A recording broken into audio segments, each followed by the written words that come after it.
நாகராஜா அனுப்பியிருக்கேன். கூட்டிக்கிட்டு இப்போ வந்துடுவான்.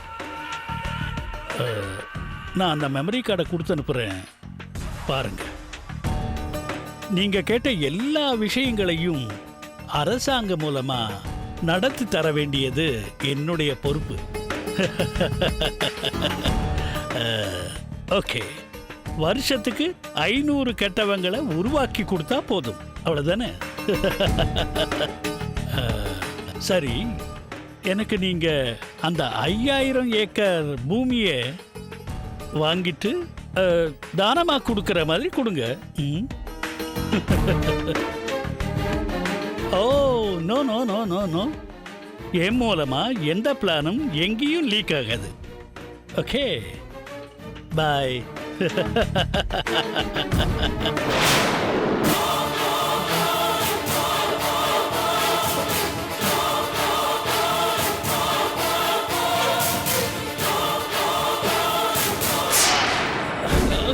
என்ன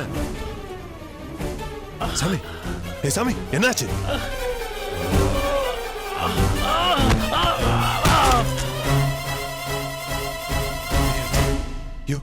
பல்ஸ் செக் பண்ணி பாரு.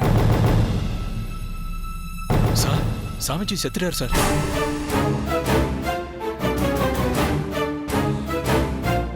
என்ன பண்றது சார்? சாமிஜி இறந்த விஷயத்த டிஐஜிக்கு இன்ஃபார்ம் பண்ணிடலாமா சார்? யோ சும்மாரியா, அந்த டிஐஜி இவன் ஃப்ராடு சாமியார்னு தெரியாம ஏறக்குறைய இவனுக்கு அடிமை மாதிரி இருக்காயா. இவன் சொல்லிதாயா என்ன ஏசிபியாவே ப்ரமோட் பண்ணான். உன்னை இன்ஸ்பெக்டராகவும் ப்ரமோட் பண்ண சொல்லி இந்த சாமியார் சொன்னதா ஆர்டர் பேப்பர்லாம் சைன் பண்ணி ரெடியாக்கி வச்சிருக்காங்க. இந்த மாதிரியான சமயத்தில் இந்த ஆள் கெட்டவன் சொன்னா நம்மள வேணா வேலை விட்டு தூக்கானே தவிர நம்ப மாட்டாயா. நம்ம பேர் வீணா அவன் மனசுல தப்பா அடிபடக்கூடாது. இந்த விஷயம் நமக்கு தெரிஞ்சதா காட்டிக்க வேண்டாம். என்னன்னா ஏதாச்சும் பண்ணணுமே. என்ன சார்? என்ன சார்? யோ, அந்த ஆளு நாகராஜ் வராயா? வாயா, வாங்க சார், போய் ஒளிஞ்சுக்கலாம். வாயா.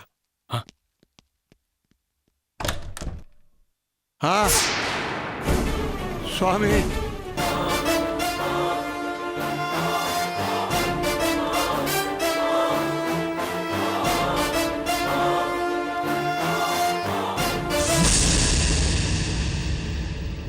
சுவாமியா நீங்க நினைக்கிற போதானந்தா மேலையும் அவர் மேல நீங்க வச்சிருக்கிற மூட நம்பிக்கையாலையும் பயந்து நாங்க 2 பேரும் உங்ககிட்ட இருந்து மறைச்ச ஒரு உண்மை இருக்கு சார்.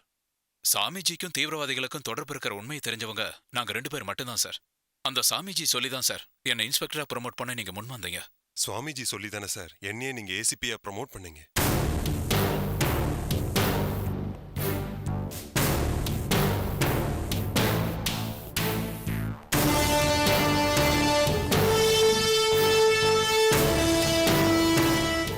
மிஸ்டர் நவீன், உங்க அப்பா ஒரு வார்த்தை எங்க கிட்ட தனியா பேசணும்னு மனு போட்டு கூப்பிட்டு கூட நான் போய் பேசியிருப்பேனே.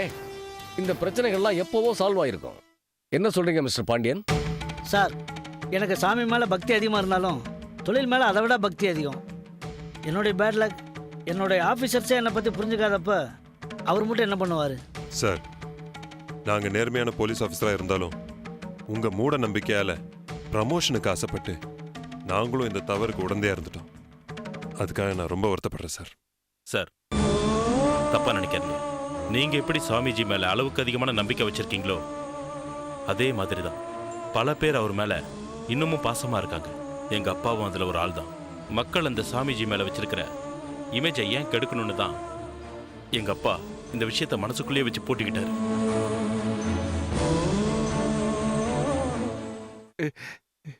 அப்பா, எனக்கு உண்மை தெரிஞ்சாகணும். நீங்க உண்மையை சொல்ற வரைக்கும் உங்களை விட்டு நான் வெளியே போக மாட்டேன். வெளியில இருந்து நான் விசாரிக்கும் போதெல்லாம் நீங்க எதுவுமே சொல்லல.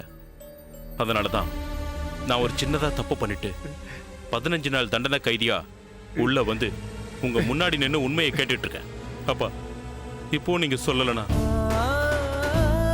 அடுத்து நான் யாரையாவது கொலை பண்ணிட்டு உள்ள வந்து நிரந்தரமா உட்காந்துக்குவேன். சொல்லுங்கப்பா, என்ன நடந்ததுன்னு உண்மையை சொல்லுங்க. சொல்லுங்கப்பா.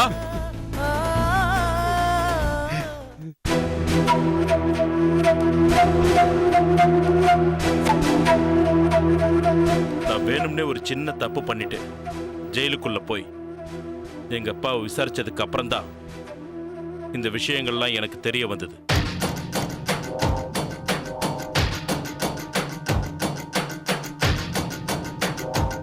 நவீன், 1000 கைகள் மறைத்தாலும் ஆதவன் மறைவதில்லை. 1000 பொய்கள் ஜெயித்தாலும் சத்தியம் தோற்பதில்லை. நீங்க சொல்ற மாதிரி இந்த கேஸ்ல உங்க அப்பாவை குற்றமற்றவர்னு சொல்லி வெளியில கொண்டு வர்றது என்னோட பொறுப்பு. அதே மாதிரி உங்க எல்லார் மேலையும் சின்ன சின்ன வழக்குகள் போட வேண்டியிருக்கும். அதுக்கு உண்டான தண்டனையை நீங்க அனுபவிக்க வேண்டியிருக்கும்.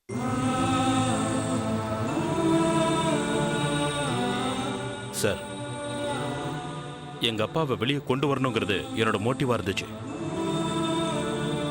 எத்தனை குற்றவாளிகள் தப்பிச்சாலும் ஒரு நிரபராதி தண்டிக்கப்படக்கூடாதுங்கிற தர்மம் தான் எனக்கு உதவி செஞ்சது.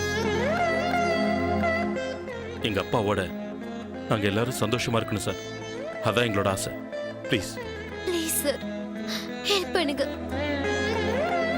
சரி சரி, அந்த சாம்பல் யாரோடது? ஆம்பளை புள்ள இல்லாத ஒரு வீட்டுல ஒரு பெரியவர் இறந்து கிடந்தார். அவருக்கு ஒரு மகனா இருந்து கொல்லி வச்சேன். அந்த சாம்பல் தான் சார் அது.